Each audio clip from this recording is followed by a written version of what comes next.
Ladies and gentlemen, Framber Valdez is no longer a Houston Astro. He has signed somewhere else. Brendan Donovan has been traded. Like nobody saw this coming, definitely. Even though the Cardinals are having a flash sale. Carlos Santana signs, arbitration has started. Got a couple of small moves to talk about, including when the trade deadline for the 2026 season will be. All that today's episode of Warning Track Power. This is episode 9, if I passed kindergarten and can count right. Let's get into it. I don't want to waste no time because Framber Valdez inks himself a big boy contract. Oh yeah, the lefty who is regarded as the top free agent pitcher on the market for quite a while, is a Detroit Tiger. 3 years, $115 million guaranteed. That includes a $20 million signing bonus. At this point, no news about deferrals, and there is an opt-out after the second season of this contract. The Tigers' starting rotation can now go Tarek Skubal, who, by the way, yes, he is a free agent after 2026, so this monster will not continue unless they bring him back, which I don't really see happening. But Framber Valdez slots in that 2-starter, Jack Flaherty, the 3-starter, Reese Olson, 4-starter, and then Casey Mize, the 5-starter. This likely pushes the KBO, that is the Korean baseball, signee Drew Anderson to the swing starter role and long reliever role. Same thing with Troy Melton. Both of those guys likely going into long reliever roles.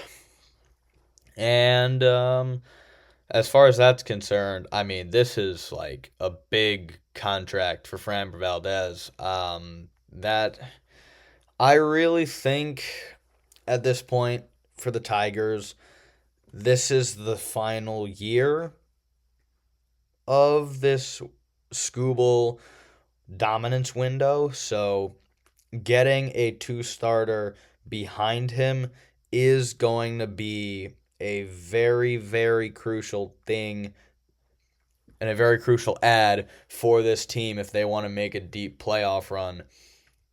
It is also costing them $38 million a year. He can opt out after the second season, so he can opt out after 2027 if he would like.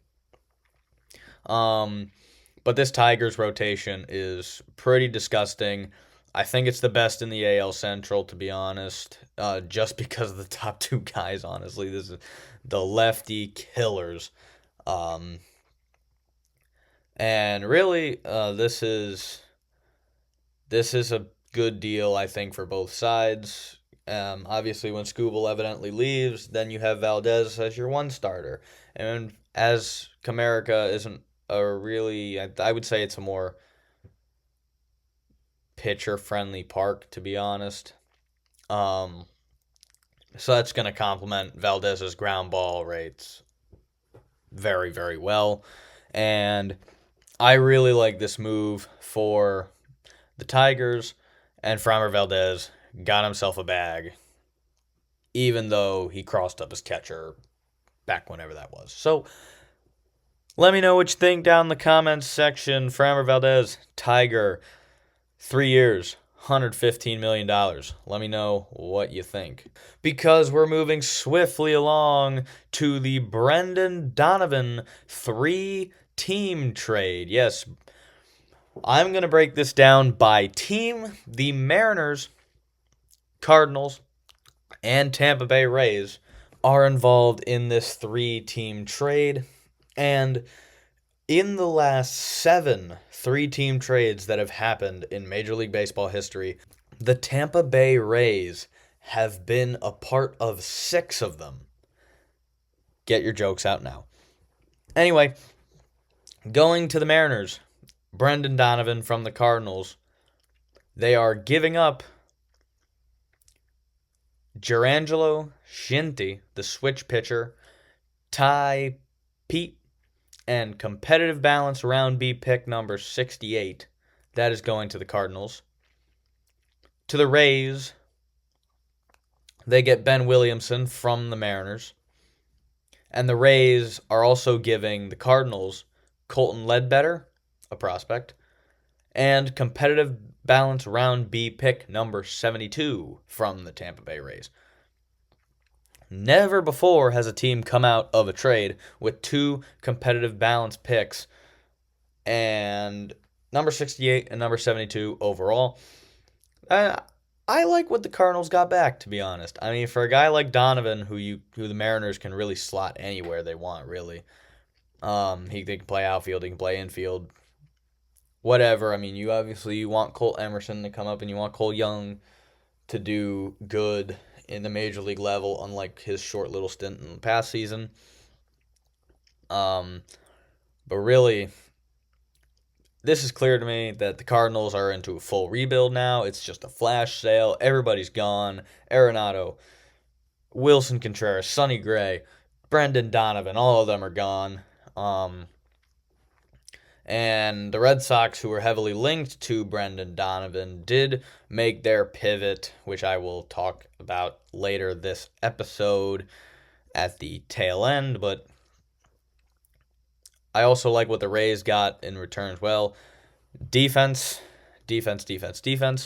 Slightly below average bat, but good defense from Ben Williamson. So if he ever figures out the bat, then he's going to be a very solid bat to add. He's got good control left, and, well, the Rays didn't really give up too much. I mean, like, you've seen draft picks turn into Aaron Judge caliber players, and you've seen draft picks go unsigned or they stay down in the low levels of the minor leagues. So it's like, hey, should we get this immediate talent now and just give up a few draft picks that might not even pan out?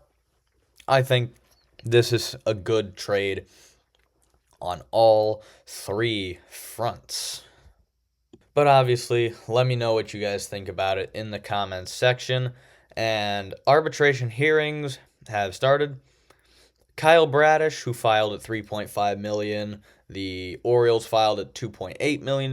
Bradish wins the case and will be paid $3.5 million. Yainer Diaz and the Astros filed at $3 million. Diaz filed at $4.5 million, and Diaz wins and will be paid $4.5 million next season.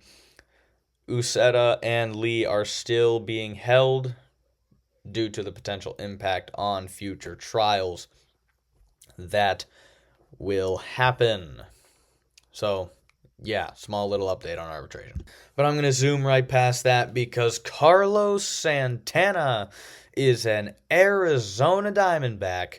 They have agreed to a 1-year deal worth $2 million. The switch-hitting first baseman will take his talents down to the D-backs, and the Snakes do have a full 40-man roster, thus a corresponding move must be made to make this deal official. Santana, in his career 9,000 plate appearances, will be 40 years old in April, and he boasts a career 14.4% walk rate, 16.6% strikeout rate, a slash line of 241, 352, and 429, and 425. Who's a switch hitter, plays good defense, and, I mean, there's not much to hate about this contract. I mean, whether he starts or not, he's doing things that a late 40s guy who's a switch hitter probably shouldn't be able to do if you think about it. And, I mean, yes, he did have a little bit of a down year in 2025 versus that 2024 season, which was pretty good for him. I like the move for the Diamondbacks. They needed this pretty bad, and they got a first baseman. So, because we all know that Tyler Locklear wasn't going to cut it. Sorry to say, Tyler Locklear fans. Very sorry. And to wrap up the episode of Warning Track Power, I got my small moves. You already know that this would happen. They happen all the time in these off-season episodes. You guys might like them, you might hate them. I'm not sure, but I love them. I talked about the Red Sox pivot from Brendan Donovan earlier. And this just proves that the Red Sox are winning the World Series because we got we got our guy Isaiah Kiner Falefa. Let's go. It's over. Everyone's cooked. Dodgers doesn't matter. We have IKF. It doesn't matter. 1 year, $5 million for him. The Padres and Miguel Andujar, aka a lefty killer, sign a 1 year deal worth and a mutual option for 2027 with $4 million guaranteed. So if he opts in, then he will. If he opts out, he'll get paid all $4 million in the first year. If he doesn't, that will be divided up. The Pirates and Mike Clevenger agree to a minor league deal. Carson Fulmer signs a minor league deal with the San Francisco Giants. David Peralta announces his retirement, the longtime D-back. He's out of the league. And the Blue Jays signed Josh Fleming to a minor league deal. And finally, Major League Baseball has officially set the 2026 trade deadline to August 3rd, which I think is rather late compared to usual, as I think it's usually end of July instead of early August. But no complaints here. It is what it is.